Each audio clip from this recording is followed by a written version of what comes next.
morning as we continue. Our camera is off. Evidently, it got unplugged. Oh, I'm sorry. Hold on one second. I did that.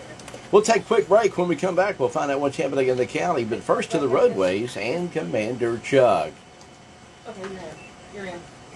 Good morning. Traffic-wise, we're still in pretty good shape out here, especially on all the major interstate routes. Sorry about that. That's why we're looking at Hey guys, on Facebook, this is Carrie with Dade County, Georgia. We're going to get started with the KWN interview in just a second. I got it started a little bit early, so here we are. Snapdragon Hemp, serving up lab-tested Want to make sure you can hear everything. Tennessee, 8 locations in Chattanooga, online right now at snapdragonhemp.com. And here comes Commander Chuck, County Executive Ted Rumley, so we'll make sure that he gets on here with you. Weekdays at 12 noon. It's well-balanced. Good morning, everybody. 101.3 Here we go. Come on in. 1420 AM, KWN. And good morning, everyone. It's 8:50, 10 away from the hours. The KWN morning news coverage continues. Don't forget Georgia on the radio this coming Saturday evening in the college football playoffs. We'll have the play-by-play on the home of the Georgia Bulldogs, News Talk and Sports Radio, 101.3 FM, 1420 AM, KWN. Looking forward to a big game coming up New Year's Eve. I think kickoff's around 8 o'clock. We'll have pre-game activities and more right here on the home of the Georgia Bulldogs, KWN.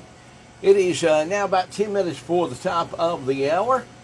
We welcome Dade County Executive Ted Rumley. He's in the studio with us every Thursday morning to talk about Dade County, and a lot of things are happening. And good morning, sir. Good morning, David. How are you? Oh, doing good. Doing good. Appreciate you coming in. Running a little bit late this morning. I had to meet with the railroad down at Cloverdale crossing down at Drivington there, so I took a little bit longer than I thought. So I didn't know whether I was going to make it or not this morning.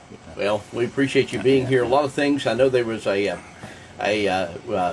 a joint work session on Wednesday, the 27th of December, and it was between the City of Trenton and the Dade County Commission.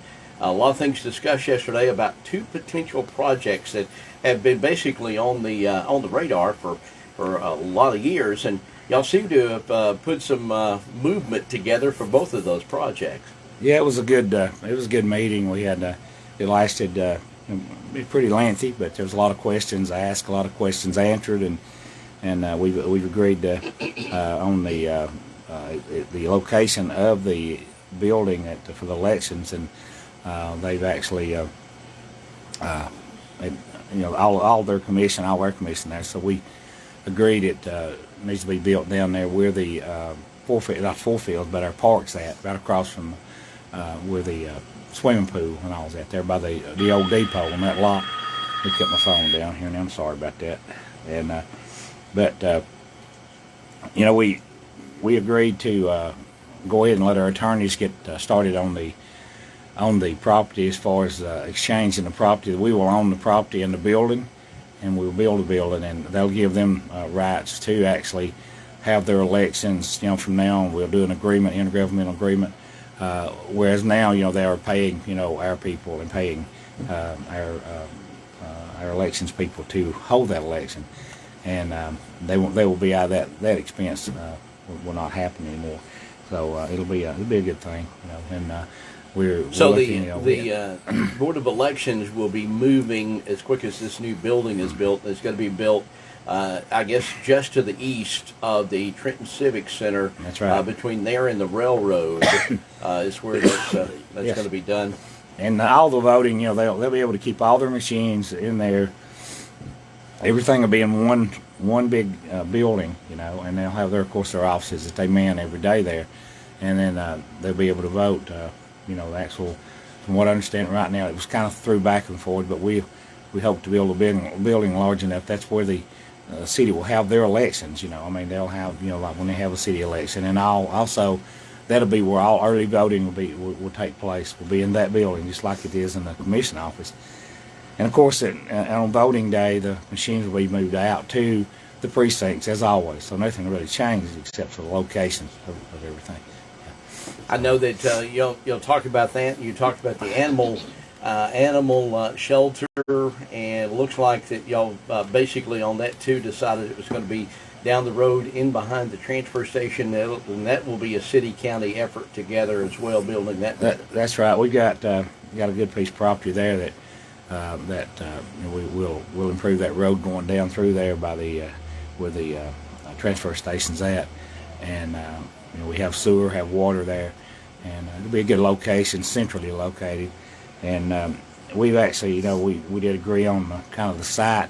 Alex and I are putting together the actual building itself. Alex is getting in touch with the architect, and he's going to actually do a drawing of the building. Maybe we'll get a set of plans and we'll bid off of it. We'll have something at our next meeting for everyone to look at as far as the size of that building, what it will be, and actually a rough price of what it's going to cost. And then we'll go into the details of who's going to pay for what, as far as, because the building's one thing, we can get the building built and everything and have it, but from then on, that'll be a forever cost, as far as the employees, because volunteers we'll have to have at least 2 employees there, a director and all. And so the animal shelter, we'll be able to. It is going to be down past the transfer station in behind there. The voter registration is going to be, like you said, between there and the railroad tracks, between the Civic Center and the railroad tracks. And y'all, you both agreed, the city and county, that you and the mayor are going to be putting together committees of 2 to work together. Well, we did. We did do that. We talked about it, and we will have a couple people. But it'll be actually, we kind of looked around the table, and everyone. And the reason we talked, we're going to do that because sometimes it's hard to get 8 people together. Right. But everyone kind of agreed. Our next meeting we'll have everybody. We're going to have everybody working it. We'll keep them informed on what's going on.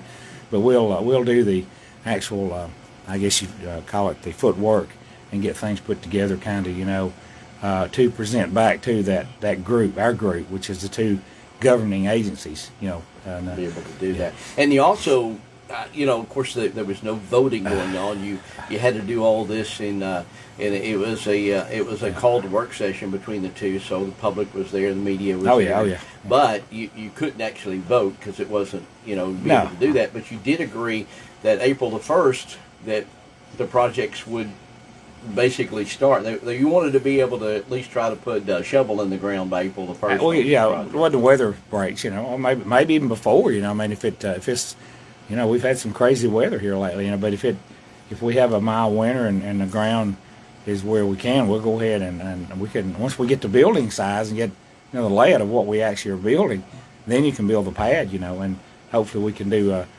both of them, we working on the same time. We'll do our own pad, the county, we've got our own equipment all, and so we'll go ahead and do that. And so Robin, he already started yesterday working on the survey of the deeds. We're going to have a survey of that land down there, and we'll have it'll be a good meeting. Our next meeting will be a really yesterday was a progressive meeting. Everybody left there with a positive, and our next meeting will really be, we'll be able to nail it down and have maybe the size of the buildings and what we're looking at.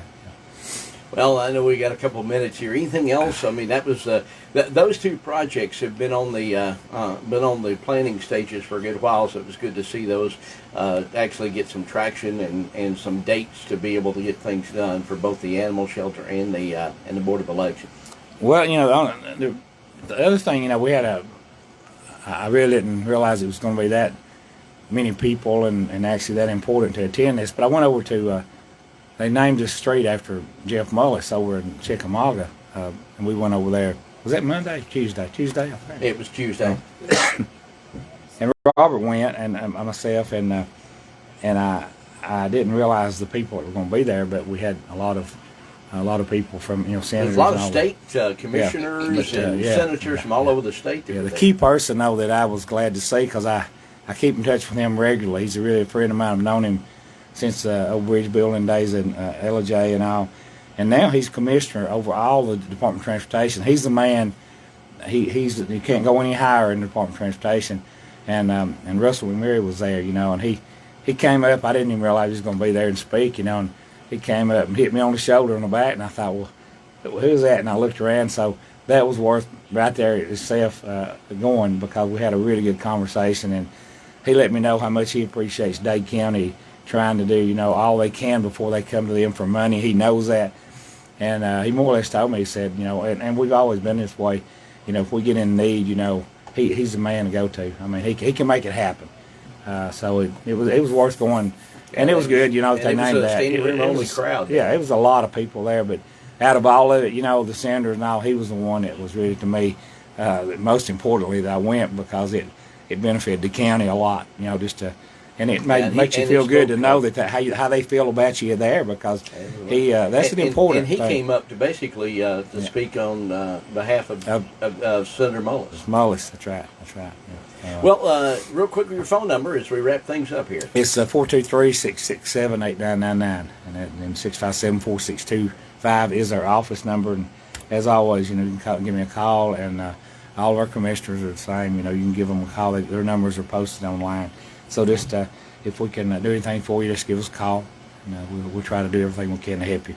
Dade County Executive Tim Rumley. By the way, Dade County government offices will be closed on Monday in observance of New Year's. Top of the hours, our news coverage continues here on KWN.